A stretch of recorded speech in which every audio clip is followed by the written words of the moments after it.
പ്രിയപ്പെട്ട സുഹൃത്ത് നമസ്കാരം. JDS കറണ്ട് അഫേഴ്സിലേക്ക് സ്വാഗതം. ഇന്ന് ഫെബ്രുവരി 1 ഏറ്റവും ലേറ്റസ്റ്റ് ആയിട്ടുള്ള കറണ്ട് അഫേഴ്സുമായി JDS കറണ്ട് അഫേഴ്സ്. ഏറ്റവും ലേറ്റസ്റ്റ് ആയിട്ടുള്ള കാര്യങ്ങൾ നമ്മൾ അറിയാൻ ശ്രമിക്കൂ. അത് നമ്മുടെ കോൺഫിഡൻസ് ആണ് വർദ്ധിപ്പിക്കുന്നത്. നമുക്ക് ഇന്നത്തെ ലേറ്റസ്റ്റ് ആയിട്ടുള്ള കറണ്ട് അഫേഴ്സിലേക്ക് പോകാം. ഒരു ന്യൂസ് ഹെഡിംഗ് ആണ് India light up India gate to mark world neglected tropical disease day 2025. 2025 ലോകം അവഗണിക്കപ്പെട്ട ഉഷ്ണമേഖല രോഗദിനം ആഘോഷിക്കാൻ ഇന്ത്യ ഗേറ്റിനെ പ്രകാശിപ്പിച്ചു. ഇതൊരു ന്യൂസ് ഹെഡിംഗ് ആണ്. നമുക്ക് ഈ ന്യൂസ് ഹെഡിങ്ങിന്റെ ഡീറ്റെയിൽസിലേക്ക് പോകാം. ഏത് രോഗത്തെയാണ് അടയാളപ്പെടുത്താൻ 2025 ജനുവരി 30 ഇന്ത്യ ഗേറ്റ് പ്രകാശിപ്പിച്ചത്? വേൾഡ് നെഗ്ലക്റ്റഡ് ട്രോപ്പിക്കൽ ഡിസീസ്, ലോക അവഗണിക്കപ്പെടുന്ന ഉഷ്ണമേഖല രോഗങ്ങൾ. ജനുവരി 30 ഇന്ത്യ ഗേറ്റ് പ്രകാശിപ്പിച്ചു. ഇത് പ്രധാനമായിട്ടും പറയുമ്പോൾ വേൾഡ് നെഗ്ലക്റ്റഡ് ട്രോപ്പിക്കൽ ഡിസീസ്, ഇതുമായി ബന്ധപ്പെട്ട് ആ ഒരു ദിവസത്തെ അടയാളപ്പെടുത്തുന്നതിന് വേണ്ടിയാണ് ഡൽഹിയിലുള്ള ഇന്ത്യ ഗേറ്റിനെ പ്രകാശിപ്പിച്ചിട്ടുള്ളത്. എന്താണ് ട്രോപ്പിക്കൽ ഡിസീസ് എന്ന് പറഞ്ഞാൽ? ചില അസുഖങ്ങൾ, അതിന് ട്രോപ്പിക്കൽ ഡിസീസ് എന്ന് പറയും. ഉഷ്ണമേഖല രോഗങ്ങളിലെ ചില രോഗങ്ങളാണ് malaria, dengue, sleeping sickness, river blindness എന്ന് പറയുന്ന ഒരു അസുഖം, കുഷ്ഠരോഗം, ബ്രൂലി അൾസർ എന്ന് പറയുന്ന ഒരുതരം അൾസർ, റാബിസ്, പേപ്പട്ടി വിഷം, സ്കാബിസ്, ഐ ബന്ധപ്പെട്ട ട്രക്കോമ, ഇവയെല്ലാം ഉഷ്ണമേഖല രോഗങ്ങളാണ്. എന്നാൽ ഇതിൽ ചില രോഗങ്ങൾ അതിനെ നെഗ്ലക്റ്റഡ് ട്രോപ്പിക്കൽ ഡിസീസസ് ആയിട്ട് കണക്കാക്കിയിട്ടുണ്ട്. അതിലെ ചില രോഗങ്ങളാണ് മന്ദരോഗം, leprosy, dengue, chikungunya, Buruli ulcer എന്നിവയെല്ലാം. 2025 ജനുവരി 30 ലോകം അവഗണിക്കപ്പെടുന്ന ഉഷ്ണമേഖല രോഗങ്ങളെ അടയാളപ്പെടുത്താൻ ഇന്ത്യ ഗേറ്റിനെ പ്രകാശിപ്പിക്കാൻ ഉപയോഗിച്ച രണ്ട് നിറങ്ങൾ ഏതാണ്? Purple, orange. ജനുവരി 30 ഇന്ത്യ ഗേറ്റിനെ പർപ്പിൾ ആൻഡ് ഓറഞ്ച് വെച്ച് അലങ്കരിച്ചിട്ടുള്ളത്. അതായത് ആ ദിവസം 30 ജനുവരി വേൾഡ് നെഗ്ലക്റ്റഡ് ട്രോപ്പിക്കൽ ഡിസീസ് എന്ന് പറയുന്ന ആ ഒരു ദിനമാണ്. ആ ഒരു ദിനത്തെ അടയാളപ്പെടുത്തുന്നതിന് വേണ്ടിയാണ് ഇന്ത്യ ഗേറ്റിനെ 30 ജനുവരിയെ ലൈറ്റ് കൊണ്ട് പ്രകാശിപ്പിച്ചിട്ടുള്ളത്. എല്ലാ വർഷവും ഏത് തീയതിയിലാണ് ലോകം അവഗണിക്കപ്പെടുന്ന ഉഷ്ണമേഖല രോഗങ്ങൾ ആചരിക്കുന്നത്? ജനുവരി 30. ജനുവരി 30 എല്ലാ വർഷവും വേൾഡ് നെഗ്ലക്റ്റഡ് ട്രോപ്പിക്കൽ ഡിസീസ് എന്ന ദിനം ആചരിക്കുന്നത്. ലോകം അവഗണിക്കപ്പെടുന്ന ഉഷ്ണമേഖല രോഗങ്ങളിൽ ഇന്ത്യ എടുത്തു കാണിക്കുന്ന രണ്ട് രോഗങ്ങൾ ഏതാണ്? ലിംഫാറ്റിക് ഫിലാറിസിസും മറ്റൊന്ന് വിസേറൽ ലെഷ്മാനിയാസിസും. ഇതിൽ ലിംഫാറ്റിക് ഫിലാറിസിസ് എന്ന് പറഞ്ഞാൽ അത് മന്ദരോഗമാണ്. നമുക്കറിയാം, കാലുകളിലും അല്ലെങ്കിൽ കൈകളിലൊക്കെ നീര് വന്നിട്ടുള്ള ഒരു പ്രത്യേകതരം അസുഖം. ഈ ഒരു അസുഖം, അതുപോലെ തന്നെ വിസേറൽ ലെഷ്മാനിയാസിസ് എന്ന് പറയുന്ന ഒരു അസുഖവും, ഹിന്ദിയിൽ ഇതിനെ കാല അസർ എന്ന് പറയുന്ന ഈ അസുഖം, ഈ രണ്ട് അസുഖങ്ങൾ ഇതിനെ എടുത്തു കാണിക്കുന്നതിന് വേണ്ടിയാണ് ഇന്ത്യ ഗേറ്റ് ഈ കഴിഞ്ഞ ജനുവരി 30 പർപ്പിൾ ഓറഞ്ച് വെച്ച് അലങ്കരിച്ചിട്ടുള്ളത്. അതായത് വേൾഡ് നെഗ്ലക്റ്റഡ് ട്രോപ്പിക്കൽ ഡിസീസ് ആയിട്ട്. ഇന്ത്യയിലാണെങ്കിൽ ലിംഫാറ്റിക് ഫിലാറിസിസും മറ്റൊന്ന് വിസേറൽ ലെഷ്മാനിയാസിസ് എന്ന് പറയുന്ന രണ്ട് രോഗങ്ങളാണ് എടുത്തു കാണിച്ചിട്ടുള്ളത്. ഒരു ന്യൂസ് ഹെഡിംഗ് ആണ് മാരക രോഗികൾക്ക് അന്തസ്സോടെ മരിക്കാൻ കർണാടക തീരുമാനിച്ചു. ഇതൊരു ന്യൂസ് ഹെഡിംഗ് ആണ്. ഇന്നത്തെ ഹിന്ദു പത്രത്തിലെ ഒരു ന്യൂസ് ഹെഡിംഗ് ആണ്. Karnataka decide to allow the terminally ill to die with dignity. നമുക്ക് ഈ കറണ്ട് അഫേഴ്സിന്റെ ഡീറ്റെയിൽസിലേക്ക് പോകാം. മാരക രോഗികളായ രോഗികൾക്ക് അന്തസ്സോടെ മരിക്കാൻ അനുവദിച്ചുകൊണ്ട് 2025 ജനുവരി 30 സുപ്രീം കോടതി പുറപ്പെടുവിച്ച വിധി നടപ്പിലാക്കാൻ 2025 ജനുവരി 30 സുപ്രീം കോടതി പുറപ്പെടുവിച്ച വിധി നടപ്പിലാക്കാൻ ഏത് സംസ്ഥാനമാണ് ഉത്തരവ് പുറപ്പെടുവിച്ചത്? കർണാടക.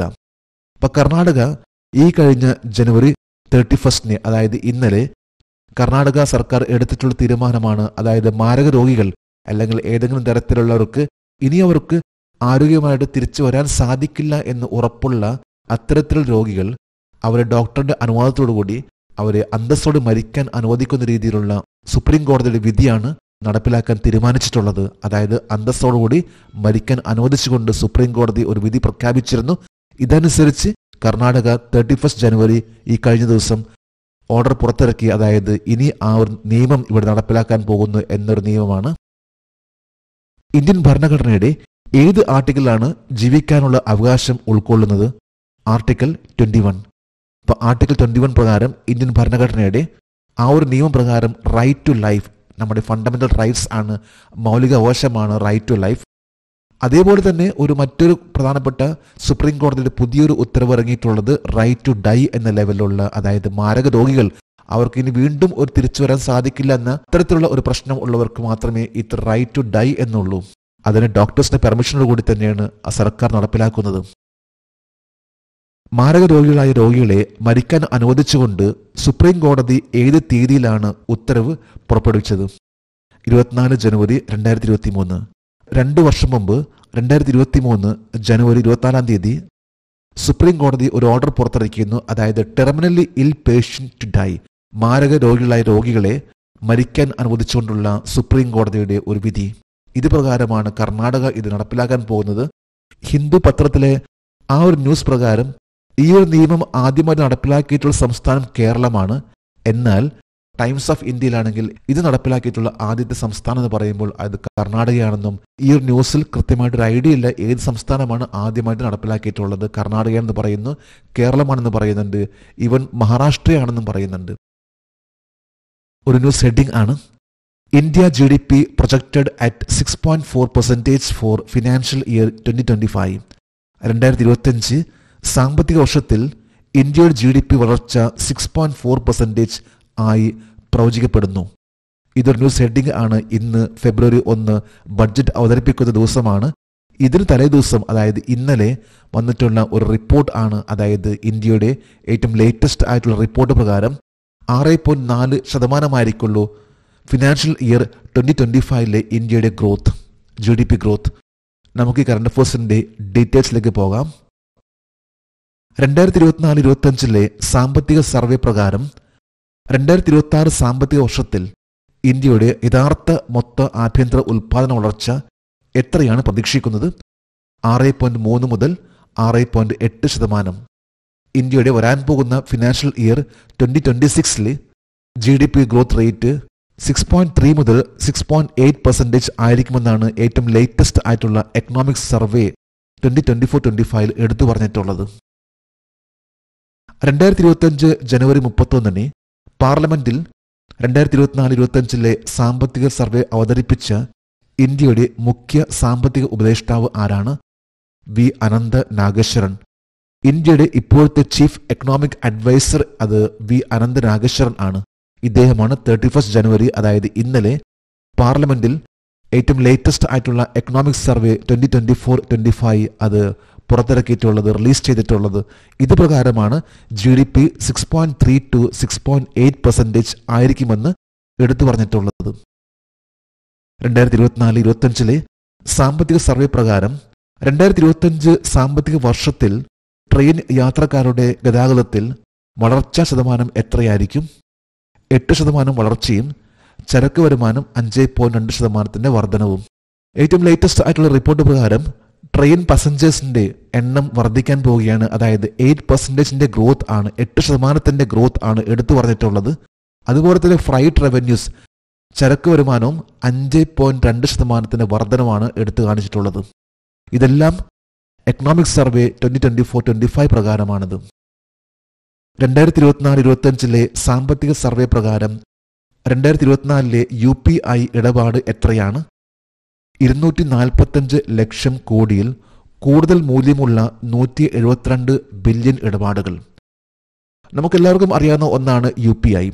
ഇന്ന് GPay അല്ലെങ്കിൽ ഫോൺ പേ പോലുള്ള UPI ട്രാൻസാക്ഷൻ ഇത് കഴിഞ്ഞ വർഷത്തെ കണക്കനുസരിച്ച് 172 ബില്യൺ ട്രാൻസാക്ഷൻ ആണ് നടന്നിട്ടുള്ളത്.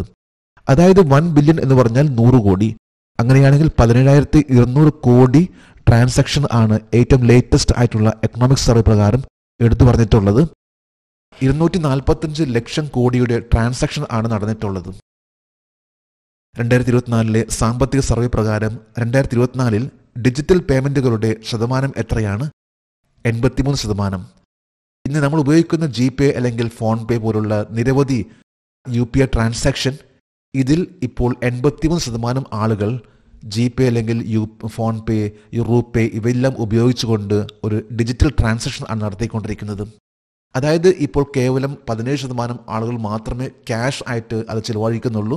ബാക്കിയെല്ലാം ഫോണിലൂടെ തന്നെയുള്ള ട്രാൻസാക്ഷൻ ആണ്, ഡിജിറ്റൽ ട്രാൻസാക്ഷൻ ആണ് നടന്നുകൊണ്ടിരിക്കുന്നത്. ഇത് കഴിഞ്ഞ വർഷത്തെ കണക്കാണ്. 2024 ഒരു 5 വർഷം മുമ്പ് ഏതാണ്ട് 36% മാത്രമായിരുന്ന ഡിജിറ്റൽ പേയ്മെൻറ്റ് ഇന്നിപ്പോൾ 83% എത്തിയിരിക്കുകയാണ്. ഇതൊരു വലിയൊരു മാറ്റമാണ് ഡിജിറ്റൽ പേയ്മെൻറ്റിൽ, അതായത് UPI സർവീസിൽ. ഒരു ന്യൂസ് ഹെഡിംഗ് ആണ്, World Health Organisation recommends potassium enriched salt substitute to combat hypertension. രക്തസമ്മർദ്ദത്തെ ചെറുക്കുന്നതിന് പൊട്ടാസ്യം സമ്പുഷ്ടമാക്കിയ ഉപ്പ് പകരക്കാർക്ക് വേൾഡ് ഹെൽത്ത് ഓർഗനൈസേഷൻ ശുപാർശ ചെയ്യുന്നു. ഇത് റെക്കമെൻഡേഷൻ ആണ്, അതായത് ഇപ്പോൾ ഉപയോഗിക്കുന്ന ഉപ്പ് അത് മാറ്റിക്കൊണ്ട് പകരമായിട്ട് പൊട്ടാസ്യം ഉൾപ്പെടുന്ന ആ ഒരു ഉപ്പ് ഉപയോഗിക്കണമെന്നാണ് വേൾഡ് ഹെൽത്ത് ഓർഗനൈസേഷൻ്റെ ഏറ്റവും ലേറ്റസ്റ്റ് ആയിട്ടുള്ള റിപ്പോർട്ട്. നമുക്ക് ഈ കറണ്ട് അഫയേഴ്സിൻ്റെ ഡീറ്റെയിൽസിലേക്ക് പോകാം. സാധാരണ ടേബിൾ ഉപ്പിന് പകരം ഏതുതരം ഉപ്പ് ഉപയോഗിക്കണമെന്ന് ലോകാരോഗ്യ സംഘടന 2025 ജനുവരി 26 ഒരു മാർഗനിർദ്ദേശം പുറപ്പെടുവിച്ചു. പൊട്ടാസ്യം സമ്പുഷ്ടമാക്കിയ കുറഞ്ഞ സോഡിയം ഉപ്പ്, അതായത് ഇപ്പോൾ ഉപയോഗിച്ചുകൊണ്ടിരുന്ന ഉപ്പിന് പകരമായിട്ട് ഇനി പൊട്ടാസ്യം സമ്പുഷ്ടമാക്കിയിട്ടുള്ള കുറഞ്ഞ സോഡിയം ഉപ്പ് അത് ഉപയോഗിക്കണമെന്നാണ് വേൾഡ് ഹെൽത്ത് ഓർഗനൈസേഷൻ്റെ ഏറ്റവും ലേറ്റസ്റ്റ് ആയിട്ട് ഈ കഴിഞ്ഞ ജനുവരി 26 എടുത്തു പറഞ്ഞിട്ടുള്ള ഒരു report. Potassium enriched lower sodium salt എന്ന ഉപ്പാണ്. ഏതുതരം രോഗത്തെ നേരിടാൻ പൊട്ടാസ്യം സമ്പുഷ്ടമാക്കിയ കുറഞ്ഞ സോഡിയം ഉപ്പ് പകരക്കാർ ഉപയോഗിക്കാൻ ലോകാരോഗ്യ സംഘടന ശുപാർശ ചെയ്യുന്നു. രക്തസമ്മർദ്ദവും ഹൃദയസംബന്ധവുമായ രോഗം, അതായത് ഇന്ന് ഉപയോഗിക്കുന്ന ഉപ്പ്, ഇപ്പോൾ ഉപയോഗിച്ചുകൊണ്ടിരിക്കുന്ന ഉപ്പ് അതിൽ പൊട്ടാസ്യം അല്ലെങ്കിൽ ലോവർ സോഡിയം സാൾട്ടിൻ്റെ ആ കുറവുണ്ടെങ്കിൽ അത് ഹൈപ്പർ ടെൻഷനും അതുപോലെ തന്നെ കാർഡിയോ വാസ്കുലർ ഡിസീസ്, ഹൃദയവുമായിട്ട് ബന്ധപ്പെട്ട ഹൃദയ സംബന്ധമായിട്ടുള്ള രോഗവും രക്തസമ്മർദ്ദവുമായിട്ടുള്ള രോഗവും ഉണ്ടാകാൻ സാധ്യതയുണ്ടെന്നാണ് എടുത്തു പറഞ്ഞിട്ടുള്ളത്. ഈ റിപ്പോർട്ട് പുറത്തിറക്കിയിട്ടുള്ളത് ജനുവരി 26 വേൾഡ് ഹെൽത്ത് ഓർഗനൈസേഷൻ ആണ്. ഒരു ന്യൂസ് ഹെഡിംഗ് ആണ്, appointing retired judges as ad hoc judges in high court. ഹൈക്കോടതികളിൽ അഡോക് ഹോക് ജഡ്ജിമാരായി വിരമിച്ച ജഡ്ജിമാരെ നിയമിക്കുന്നു. അഡോക് ഹെഡ് ജഡ്ജ് എന്ന് പറഞ്ഞാൽ വിരമിച്ച ജഡ്ജിമാർ, ഇവരെ നിയമിക്കുന്നതിന് വേണ്ടിയുള്ള ഹൈക്കോടതിയിലേക്കുള്ള ഒരു ഉത്തരവാണ്. നമുക്ക് ഈ കറണ്ട് അഫയേഴ്സിന്റെ ഡീറ്റെയിൽസിലേക്ക് പോകാം. ഇന്ത്യൻ ഭരണഘടനയുടെ ഏത് ആർട്ടിക്കിൾ പ്രകാരം ഹൈക്കോടതി ചീഫ് ജസ്റ്റിസിന് വിരമിച്ച ജഡ്ജിമാരെ സ്ഥാനമേൽക്കാൻ പ്രേരിപ്പിക്കാൻ അവകാശമുണ്ട്? Article 224A.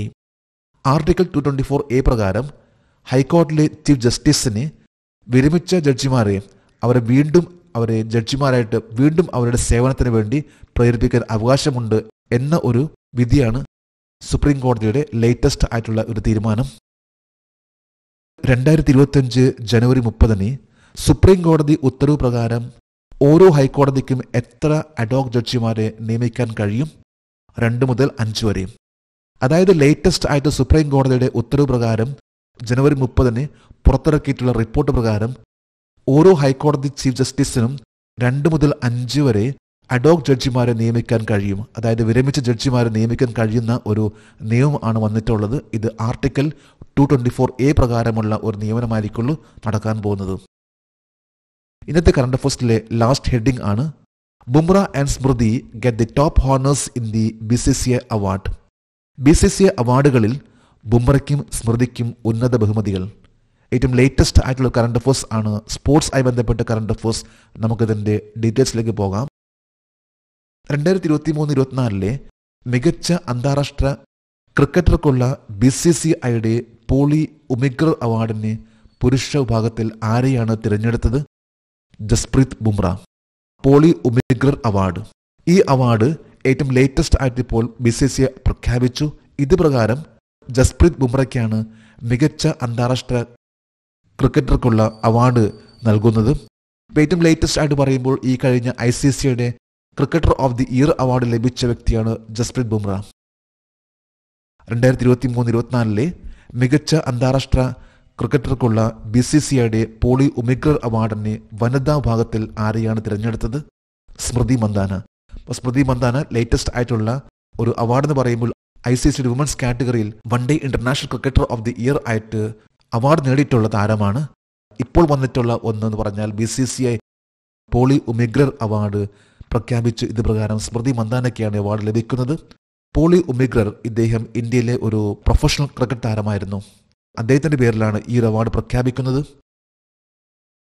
നമ്മളിന്ന് ഏറ്റവും ലേറ്റസ്റ്റ് ആയിട്ടുള്ള 18ഓളം കറണ്ട് അഫയേഴ്സും അതുമായി ബന്ധപ്പെട്ട ജനറൽ നോളജ് ആണ് ഇന്നിവിടെ ഡിസ്കസ് ചെയ്തിട്ടുള്ളത്. ഓരോ ദിവസം നമ്മൾ കോമ്പറ്റീഷന് വേണ്ടി നമ്മൾ പ്രിപ്പയർ ചെയ്യുമ്പോൾ കറണ്ട് അഫേഴ്സിനും അതുപോലെ തന്നെ പ്രാധാന്യമുണ്ട്. ജെഡിസ് കറണ്ട് അഫേഴ്സിൻ്റെ ഇന്നത്തെ ഈ വീഡിയോ കണ്ടിട്ട് ഇഷ്ടപ്പെട്ടെങ്കിൽ ഈ ചാനൽ സബ്സ്ക്രൈബ് ചെയ്യാനും ഷെയർ ചെയ്യാനും മറക്കരുത്. നമുക്ക് നാളെ വീണ്ടും പുതിയ കറണ്ട് അഫേഴ്സുമായിട്ട് കാണാം. Thank you very much.